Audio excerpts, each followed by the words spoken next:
Socialist, educationist and lifelong activist Neville Alexander passed away last week, but his humility and humanity will always be remembered by us.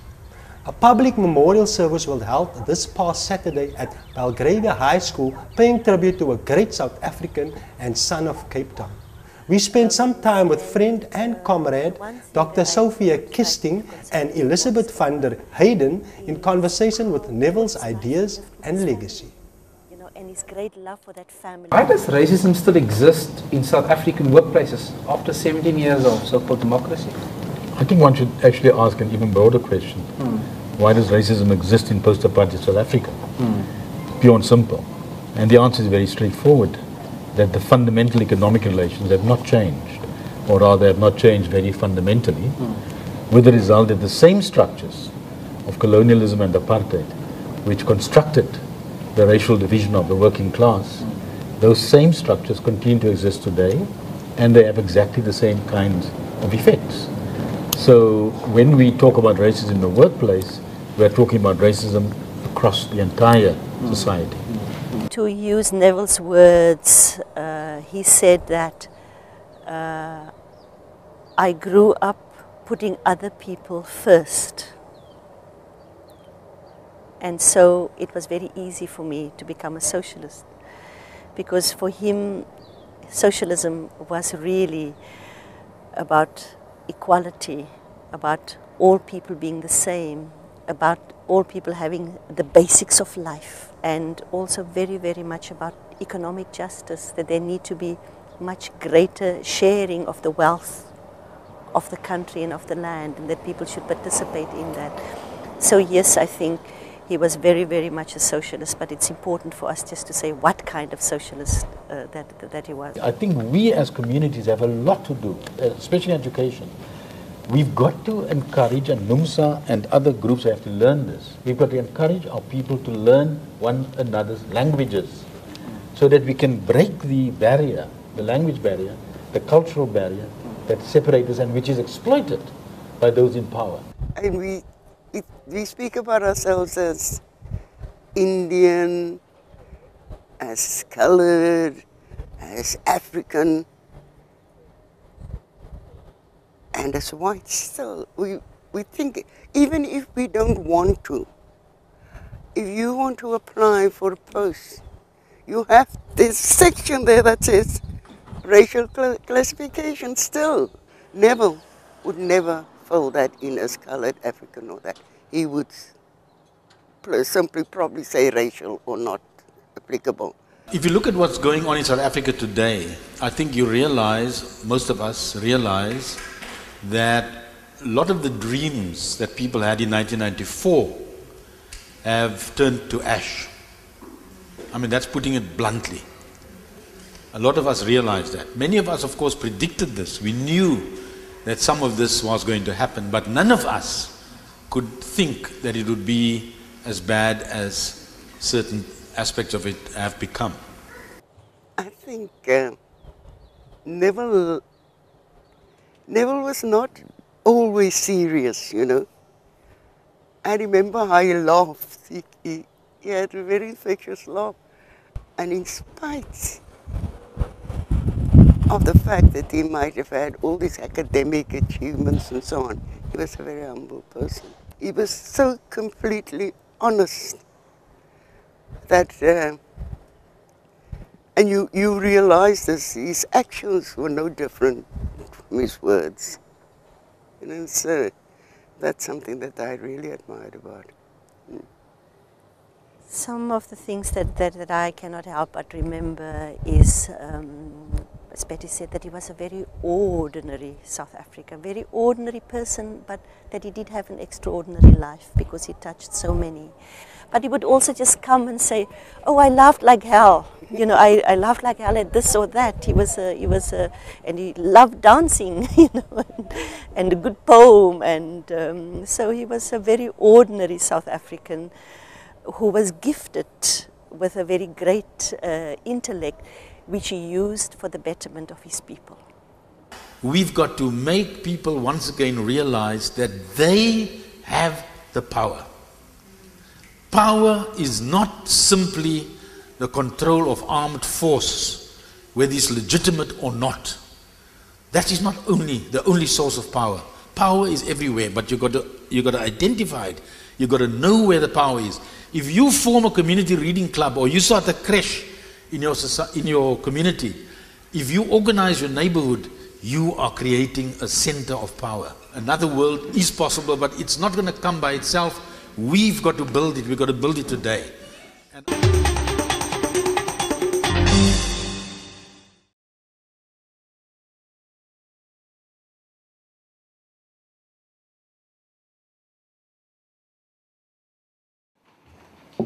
Thank you very much. I'm extremely pleased, honored to have been asked to address you on a subject which on the surface would seem to be very metaphysical, but which I hope will be seen to be very practical, very much a political issue. And I'd like to begin with a personal reminiscence about Steve Biko, which some of you know, but most of you probably don't know. Namely the fact that Steve Biko and his comrade Peter Jones were arrested on their way, virtually directly on their way from my house in Cape Town at the time, on their way back home. Both Steve and I were at the time under house arrest, and for a number of reasons, we won't go into the details now. Some of them are very poignant reasons, some of them are reasons which have to do with a lot of personal regret. For a number of reasons, we actually didn't meet each other. The important point is that Steve was on a mission in order to help various groups of people in the country at the time, all of it underground, as you can imagine, to unite the liberation movement, both inside the country as well as outside, the armed movements outside the country. That was the mission. There was another mission as well, but this was the central issue. And I like to say always when I think back of this particular time, that Steve died literally in pursuit of the unity of the people of South Africa, of Azania. And I think it's something that we should really try to remember. That death wasn't only unnecessary, brutal and all the rest of it, but it was a death, it was a martyrdom in the sacrifice for the unity of the liberation movement. And what we see today in this country is really a mockery of that. Now, it's very difficult to speak after my two predecessors, not only because of the rousing, stimulating, thought-provoking content and the way in which they carried this across, but also because they've stolen most of my speech. So in one sense, it's going to be fairly easy for me to say what I need to say and what I wish to say. But I want to stress that my intention is to look at the big picture and to try to provide, if possible, a kind of GPS to try to see where we're actually heading and whether we can reach that destination, that glittering prize of which Asha spoke just now. I think when we look at the present situation, we see that we are faced with a ruling party that's firmly entrenched, but one that is fracturing for a number of reasons, which we don't have the time to go into detail about. And even though there are many different class interests that are vying for dominance within the ANC, it's clear that the objective fact is that because the ANC, like similar ruling parties throughout the world which have made similar compromises for similar reasons, that the ANC is locked into a paradigm of rule that is determined by neoliberal economic orthodoxy across the world, something which Paulo spoke about earlier in some detail. That, if one wants to reduce it to a simple statement, that paradigm of rule is informed largely by the need for essentially foreign direct investment and the maximization of exports. And because the ANC as a ruling party is locked into that paradigm of rule, no matter what it says, no matter what it does, no matter who says what in the ANC, that's what counts. The strategic positions are held by international and national capital in this country. There's no question about it. Anyone who tries to tell you anything else is talking nonsense.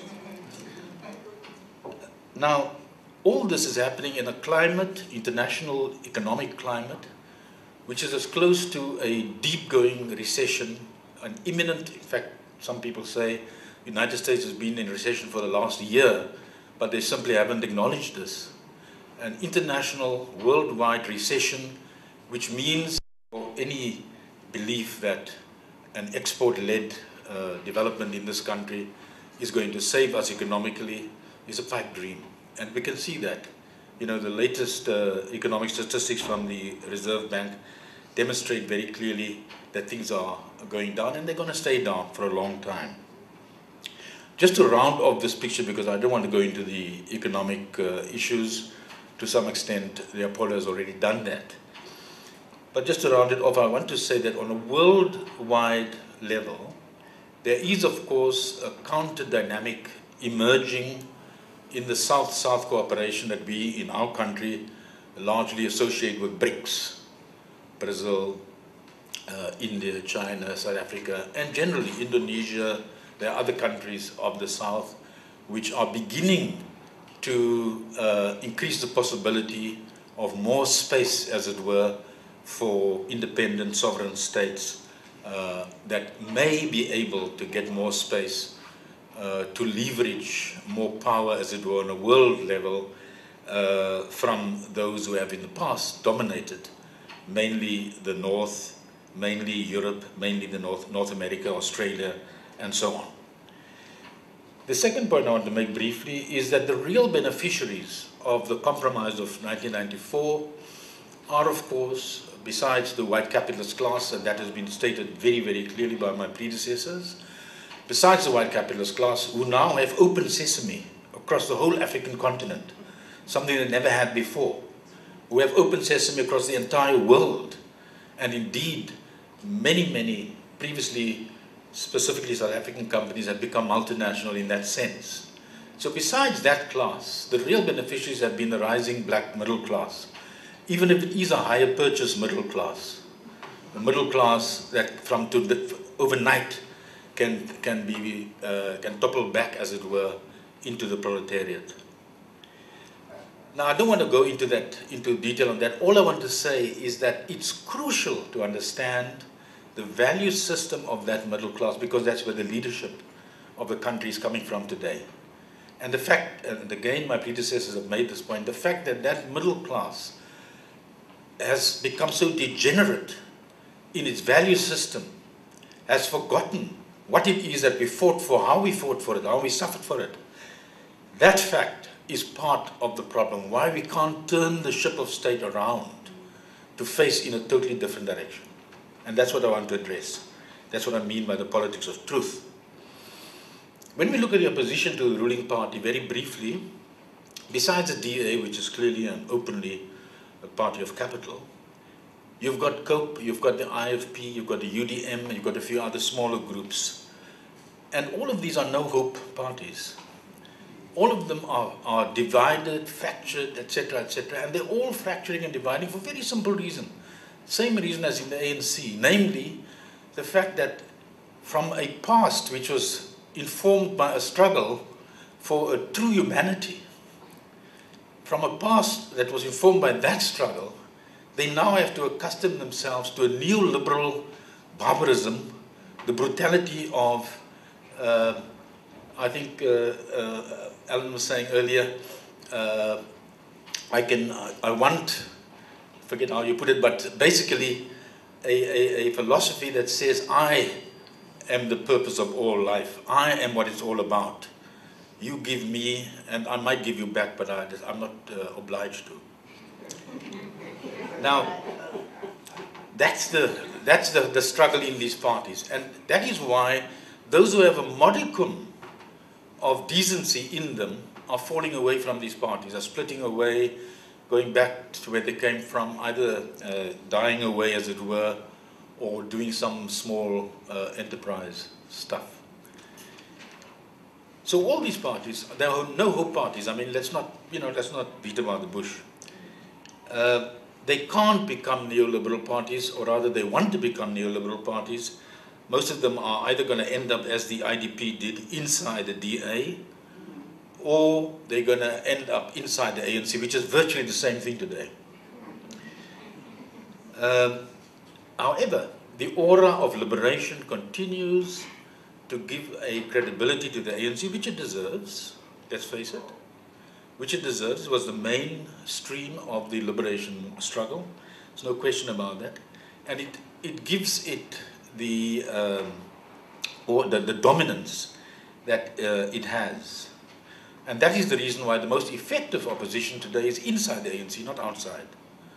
Why the COSATUs, the Communist Party and other elements inside the ANC are more effective than the DA or the IFP or any of the others.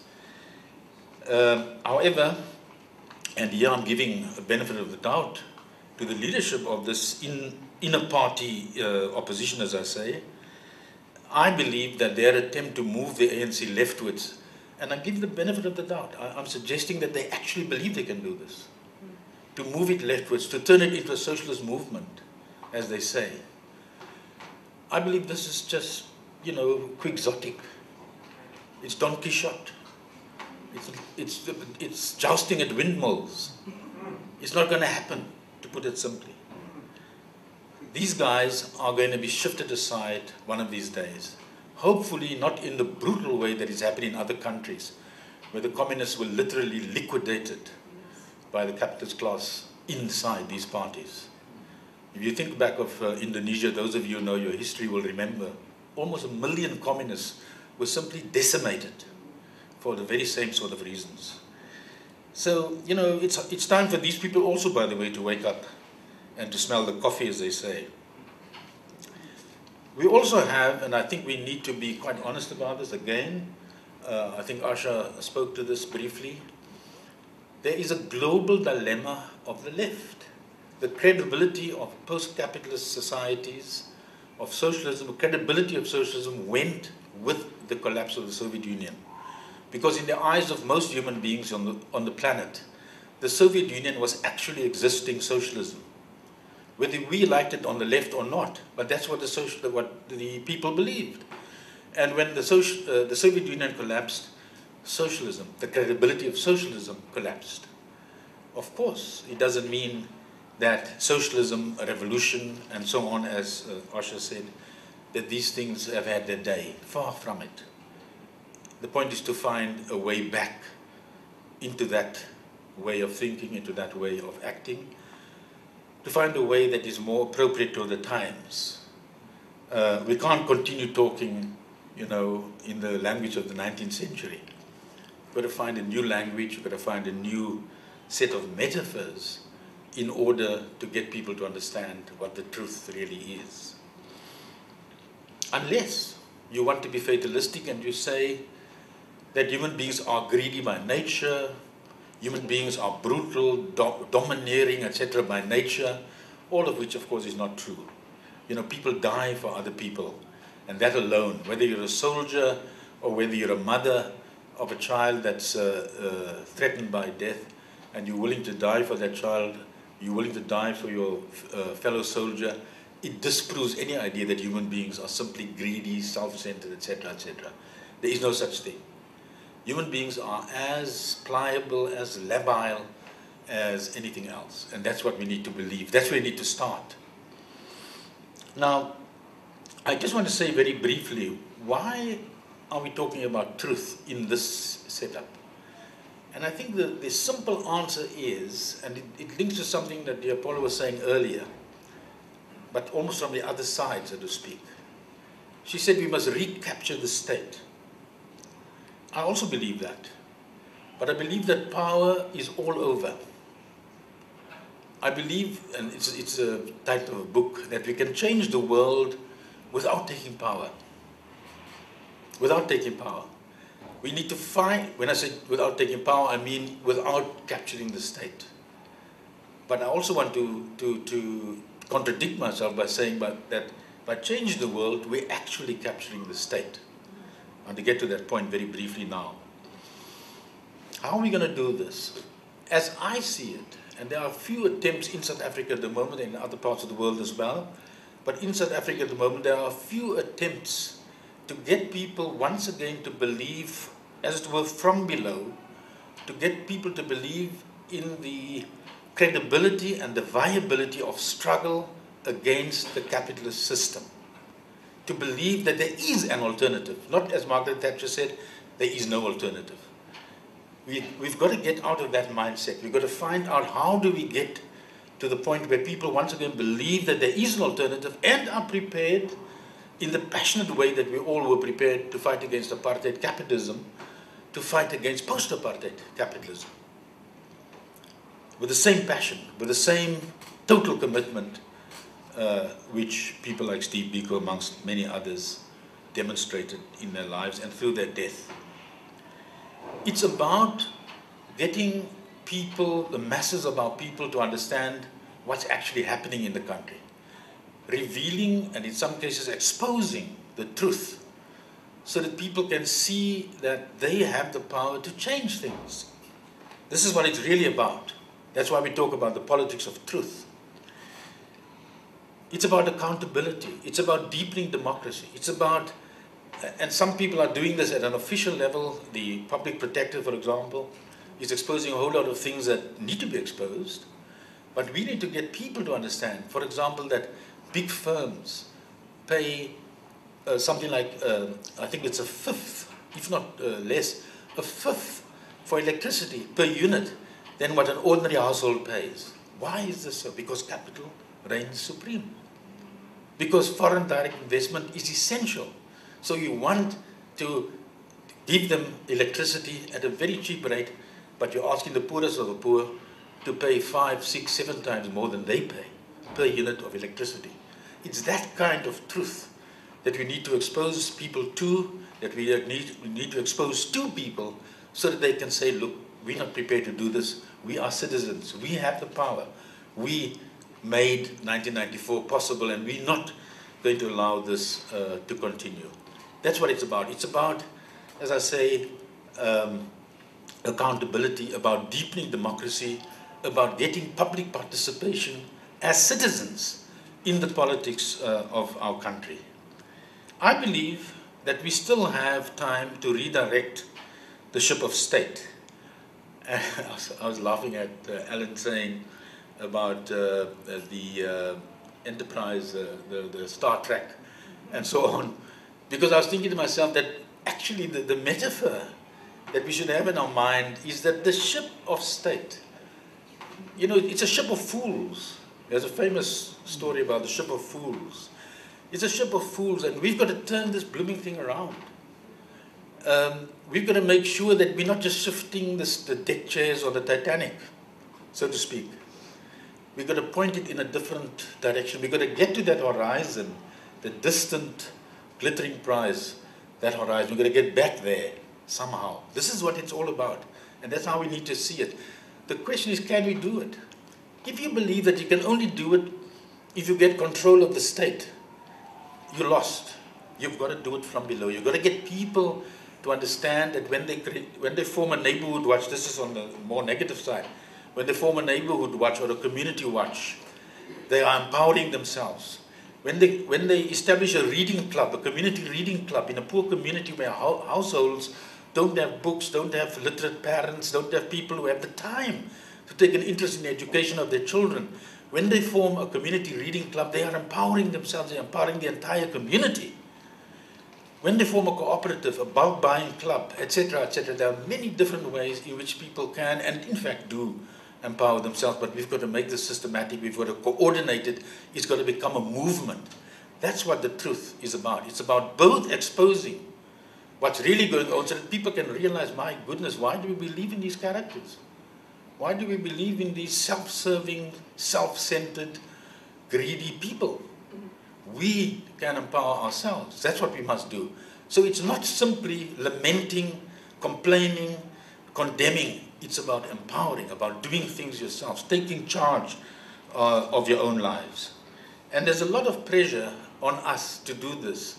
As I said, there are many different attempts in South Africa. One of them is a Truth Conference, which a year ago came together in this city in order to consider how we can get out of this trap in which we find ourselves. And I believe that things like the Truth Conference, processes like the Truth Conference, are the way to go. That's the way we're going to empower ourselves. We're going to make information available to the public on all kinds of issues.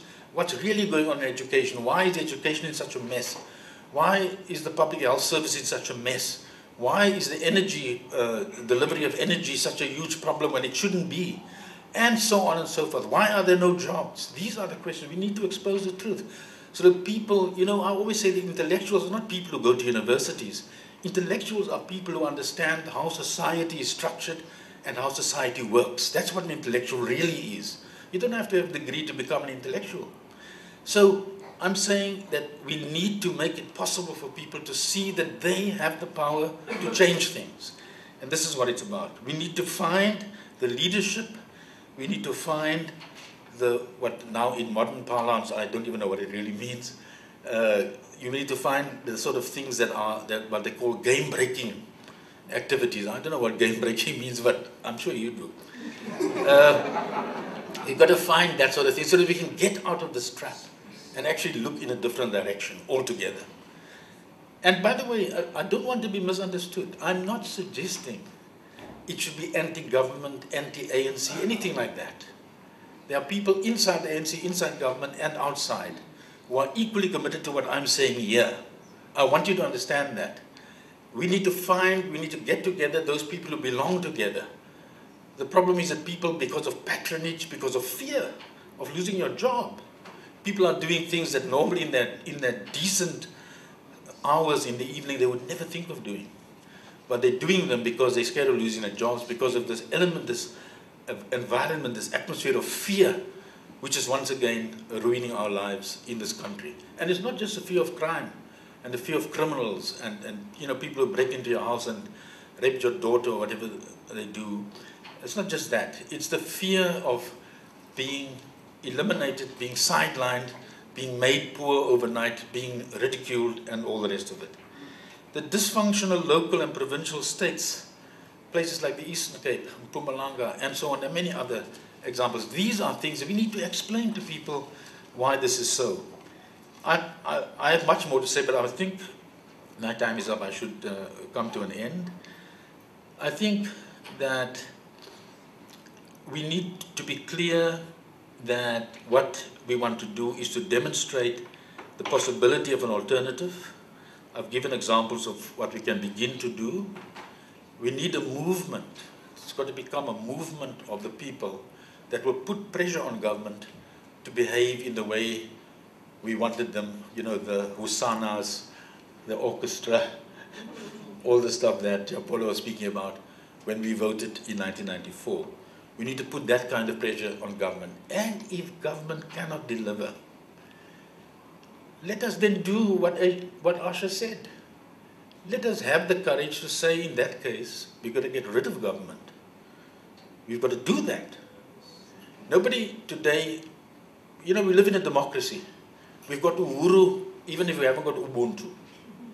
We're living in a democracy. We must exploit every possible legal angle to get to the things that we want. Every possible legal angle. Nobody here is saying, you know, let's preach violence, let's preach revolution, etc. Today. Let us go as far as we can, and if the day arises when we have to, I will be in the forefront, I can tell you. When the day arises when we have to say, let's overthrow this lot, as we did sometime before. Empowerment and self-organization of the urban and the rural poor, as far as I'm concerned, is what it's about. We've got to make it clear, and that is why we've got the gift, as it were, of being in the middle class. We've got the gift of being educated formally of having access to books, to information and so on, is to make it possible for those who don't, as I say, the urban and the rural poor, to be empowered. It's our task, it's our duty. We've got to expose that truth. That truth is what will liberate. The truth, as it says, shall set you free. Thank you very much.